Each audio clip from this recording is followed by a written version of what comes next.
शर्मा निवास में आज खुशी का माहौल था। शंकर शर्मा और जया शर्मा दोनों की खुशी का पारावार न था। और हो भी क्यों ना, उनका इकलौता बेटा आज घर आ रहा था अपनी नई दुल्हन के साथ। पहले तो जया जी बहुत नाराज हुई कि अविनाश ने शादी कर ली है और अपने माँ पापा को बताना भी जरूरी नहीं समझा। लेकिन जब उन्हें पता चला कि अविनाश ने जिस लड़की से शादी की है वो एक अनाथ लड़की है, तो जया जी का हृदय पिघल गया और रही सही कसर स्नेहा की प्यारी सी तस्वीर ने दूर कर दी। फिर तो शंकर जी ने बेटे को कॉल किया और दिल्ली से बुला लिया कि अब पढ़ाई छोड़ो और आकर बिजनेस में मेरा हाथ बटाओ। शर्मा निवास में घर के काम के लिए 3 स्टाफ हैं, जिसके साथ जया जी सुबह से लगी हुई थी।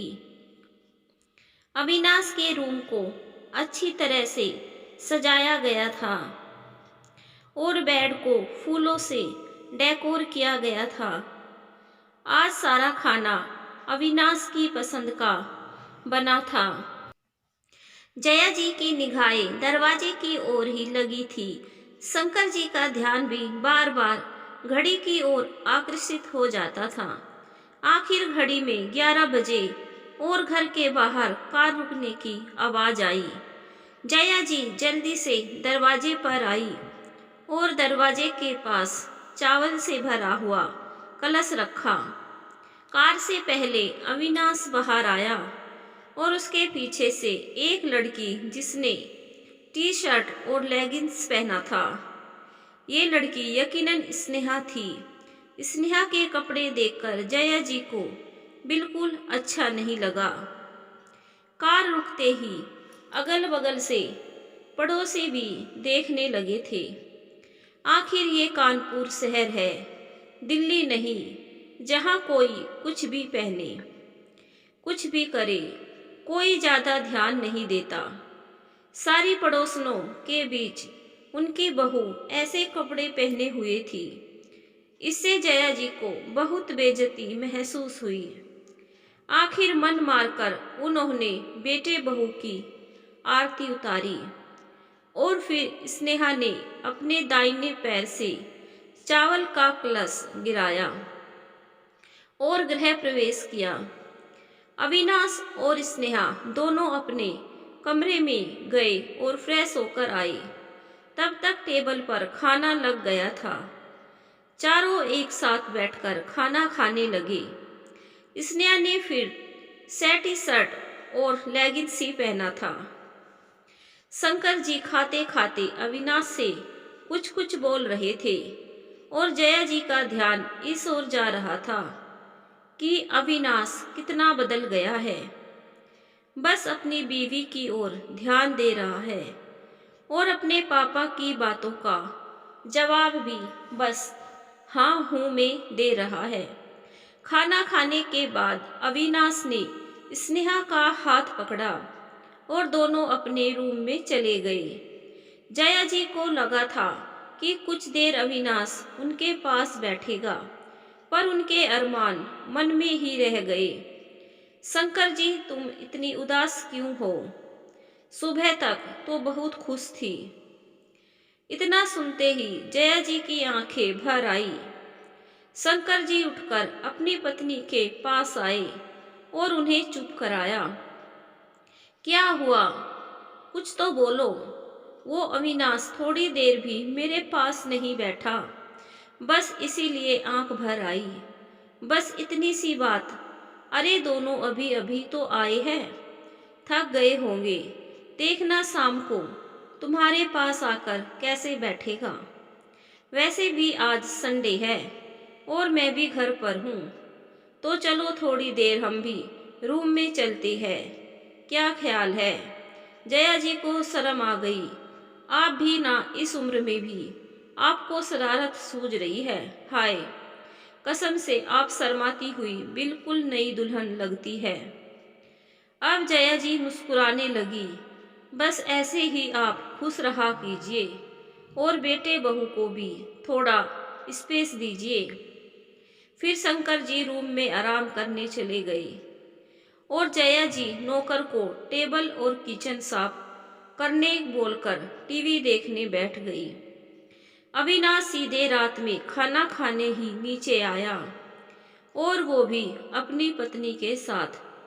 2 दिन बाद से अविनाश अपने पापा के साथ दुकान पर जाने लगा और स्नेहा भी जया जी के साथ बैठकर टीवी देखने लगी।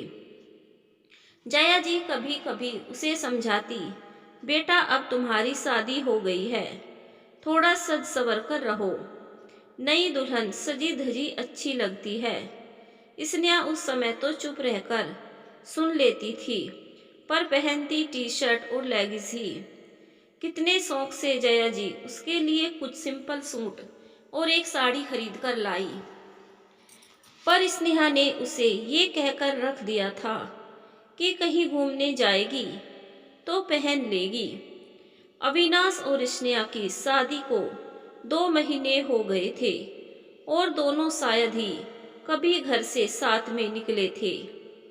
एक बार दोनों आइसक्रीम खाने रात में गए तो स्नेहा घर के कपड़ों में ही चली गई थी कि 9 बजे रात में क्या कपड़े चेंज करना, घर आकर तो सोना ही है। जया जी ने टोका, पहली बार अविनाश के साथ कहीं जा रही हो। लेकिन बीच में ही अविनाश ने बोल दिया, छोड़ो ना माँ, इतनी रात में कौन देखेगा, और दोनों बाइक पर बैठकर चले गए थे। जया जी ने फिर कभी कोई रोक टोक नहीं की। रोज की तरह अविनाश सुबह 10 बजे अपने पापा के साथ कपड़े की दुकान पर गया और शाम 6 बजे वापस आ गया। शंकर जी रात के 8 बजे तक दुकान बढ़ाकर आते थे। अविनाश, माँ हमारे बगल वाले घर में कोई रहने आए हैं क्या? घर का दरवाजा खुला हुआ है। हाँ बेटा, वो लोग भी हमारी तरह शर्मा ही है, आज दोपहर में ही आए हैं वो लोग, इसलिए मैं उनके लिए खाना लेकर गई थी। सामान सेट करने में कहाँ बना पाते वो। शर्मा जी हाई स्कूल के टीचर है और उनकी पत्नी हाउस वाइफ है, और हाँ उनकी एक प्यारी सी बेटी भी है। जया जी विस्तार से बताने लगी। एक तो बगल वाले घर में किसी के आने की खुशी थी और दूसरे इतने दिनों बाद अविनाश ने उनसे बात की थी। अविनाश फिर अपने रूम में चला गया। दूसरे दिन सुबह 10 बजे अविनाश नाश्ता करने बैठा था अपने पापा के साथ। जया जी दोनों को परोस रही थी। स्नेहा अपने कमरे में सोई हुई थी कि एक लड़की घर में आई और सीधे डाइनिंग हॉल में आ गई। आंटी, आप कल हमारे घर खाना लेकर आई थी तो आपके बर्तन लाई हूँ। अरे बेटा, इतनी जल्दी क्या थी, आराम से ले आती। वो क्या है ना आंटी, मैं अकेले बहुत बोर हो जाती हूँ तो सोचा आपके पास ही आ जाऊँ, बर्तन भी दे दूँगी और आपसे और आपके घर के सब लोगों से भी मिलना हो जाएगा। और हाँ आंटी, इस डिब्बे में आटे का हलवा है। फिर शंकर जी की ओर मुड़ी और उन्हें नमस्ते किया। फिर अविनाश से हेलो किया और पूछ लिया, आपका क्या नाम है? अविनाश, जो इतनी देर से उसकी बक बक सुन रहा था, चौंक गया और उसने भी हेलो बोला। मैंने आपसे नाम पूछा था, अविनाश। अरे वाह, आपका नाम अविनाश है, ये तो बहुत अच्छा है। पता है, दिल्ली में भी मेरे कॉलेज में अविनाश नाम का लड़का मेरा दोस्त था। और आपका क्या नाम है? मेरा नाम दिव्या है। और आप मुझे तुम बोलिए, आपसे छोटी हूँ मैं। अच्छा आंटी, अब चलती हूँ। उसके जाने के बाद माँ कितना बोलती है ये। हाँ बेटा, बोलती तो है, अभी देखना। अभी तो आई है, पर लगता है कब से हम लोग जानते हैं इसे। उसी शाम 7 बजे और अभी तक अविनाश घर नहीं आया। पहले तो जया जी ने ज़्यादा ध्यान नहीं दिया। जब 8 बजे शंकर जी भी घर आ गए तो उन्हें चिंता होने लगी और उन्होंने अविनाश को कॉल किया। हाँ मम्मी, आ रहा हूँ, रास्ते में ही हूँ, कहकर अविनाश ने कॉल कट कर दिया और 1 घंटे बाद घर आया तो अपने कमरे में जाने की बजाय हॉल में जया जी का उसका इंतजार कर रही थी। तो वहीं आ गया और उनके गोद में सर रखकर लेट गया। जया जी भी उसके बाल प्यार से सहलाने लगी। तुझे आज इतनी देर कैसे हो गई? वो क्या है माँ, मैं तो 6 बजे आ रहा था कि रास्ते में दिव्या मिल गई। उसकी स्कूटी खराब हो गई थी तो पहले मैंने स्कूटी को मैकेनिक के पास पहुंचाने में मदद की और फिर उसे साड़ी खरीदने मॉल जाना था तो उसे लेकर मॉल गया। इस सब में इतनी देर हो गई। अच्छा, अब स्नेहा के पास जा वरना नाराज होगी। नहीं माँ, वो ऐसी नहीं है, आप खाना लगवाओ, मैं उसे बुला लेता हूँ। अब तो आए दिन अविनाश देर से घर आने लगा। दिव्या भी हमेशा घर आने लगी थी और स्नेहा से भी उसकी दोस्ती हो गई थी। घर में 3-3 नौकर थे तो कोई काम तो रहता नहीं था। तो स्नेहा ज़्यादातर मोबाइल में फेसबुक पर बिजी रहती थी या फिर जया जी के साथ टीवी देखती थी या फिर सो जाती थी। एक दिन सुबह अविनाश बिना नाश्ते किए चला गया कि मम्मी, मैं दिव्या के साथ मंदिर जा रहा हूँ तो मार्केट में कुछ खा लूँगा। अविनाश जब दुकान के लिए निकलता था तो ज़्यादातर स्नेहा सोती रहती थी। आज अविनाश का दिव्या के साथ मंदिर जाना अच्छा नहीं लगा। वो स्नेहा की हरकतों से परेशान हो गई थी पर अपने बेटे बहू को दूर होते भी नहीं देखना चाहती थी। जब स्नेहा ने नाश्ता कर लिया तो जया जी ने उसे अपने पास बिठाया और पूछा, तुम अविनाश से प्यार करती हो? स्नेहा ये सुनकर शर्मा गई और नजरें झुका ली। देखो बेटा, तुम जब फिल्मों और सीरियलों में हीरो हीरोइनों को देखती हो तो कुछ ध्यान देती होगी कि जब हीरो घर आता है तो कैसे उसकी पत्नी तैयार होकर उसका इंतजार करती है। तो कभी दौड़कर दरवाज़ा खोलने जाती है, घर में कैंडल लाइट डिनर का इंतजाम करती है। स्नेहा चुपचाप जया जी की सारी बातें सुन रही थी और समझ भी रही थी। आजकल उसे भी महसूस हो रहा था कि अविनाश उससे दूर हो रहा है। स्नेहा ने कहा, मम्मी जी चलिए ना, पार्लर चलते हैं। जया जी खुश हो गई और उसे भी तैयार होने को बोलकर खुद भी तैयार होने चली गई। आज शाम 6 बजे अविनाश घर आ गया था। जैसे ही वो बेल दबाने वाला था कि स्नेहा ने दरवाजा खोल दिया। अविनाश ने अचानक से दरवाजा खुलने से हड़बड़ाकर स्नेहा को कमर से पकड़ लिया। स्नेहा ने खुद को अविनाश से अलग किया और छत पर भाग गई। अविनाश स्नेहा का ये रूप देखकर मदहोश था। वो उसके पीछे जाने लगा कि दिव्या ने उसे आवाज दी और घर के अंदर आ गई। अविनाश, चलो न, थोड़ा घूमने चलते हैं, स्नेहा को भी साथ में ले चलते हैं, वो भी घर में बोर होती रहती है। अविनाश को दिव्या की आवाज जैसे सुनाई ही नहीं दे रही थी। वो उसे अनसुना कर छत पर चला गया।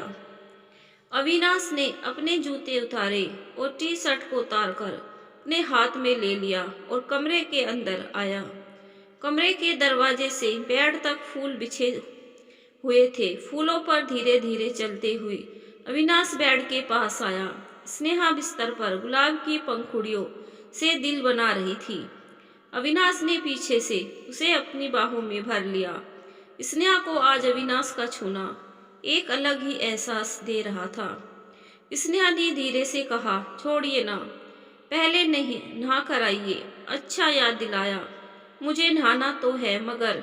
अब तो स्नेहा सुनिए, छोड़िए कहती रही पर अविनाश उसे अपनी गोद में उठाकर बाथरूम में घुस गया। स्नेहा नाराज होते होते बाल सुलझा रही थी। पार्लर से तैयार होकर आई थी और आपने तो मुझे ठीक से देखा भी नहीं। अरे यार, जितना भी देखा उतने ने ही मेरा होश उड़ा दिया।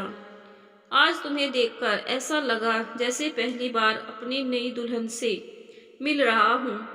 सुनो, तुम साड़ी ही पहना करो ना बाबा। साड़ी संभालने में बहुत मुश्किल होती है। तो होने दो, तुम साड़ी संभाल लेना और मैं तुम्हें।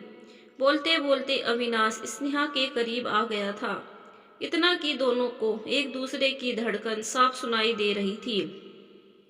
आज सही मायने में स्नेहा अविनाश की दुल्हन बन गई। नीचे टीवी से गाना बज रहा था।